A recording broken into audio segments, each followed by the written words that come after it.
Hello મારા મિત્રો, કેમ છો બધા? તો આપણે નવા વિડીયોમાં વાત કરશું રંગાઈજાની રંગમાંના નવા પ્રોમોની, જેમાં આપણને બતાવવામાં આવે છે કે 1 કલાકના સ્પેશિયલ એપિસોડમાં 26થી 31 જાન્યુઆરી, જે મેં તમને પહેલાં પણ વાત કરી હતી કે 26થી 31 જાન્યુઆરી રંગાઈજાની રંગમાંના સ્પેશિયલ એપિસોડ આવવાના છે 9:30થી 10:30 વાગ્યા સુધી.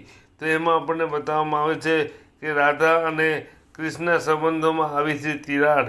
તો શું આ તિરાડનો ફાયદો ઉચકીને કિયારા સાધશે પોતાનો લાભ? આ બધું આપણને નવા એપિસોડમાં જોવા મળશે. તો જોતા રહો રંગાઈજાની રંગમાં, બની રહો અમારી સાથે. વિડીયો પસંદ આવ્યો હોય તો એક લાઇક, શેર અને સબસ્ક્રાઈબ જરૂર કરજો અને જોતા રહેજો અર્લીનું ચેનલ. ચાલો મિત્રો, મળીએ નવા વિડીયોમાં. ત્યાં સુધી જય શ્રી કૃષ્ણ. તમારું અને તમારા પરિવારનું ધ્યાન રાખજો અને ખુશ રહેજો.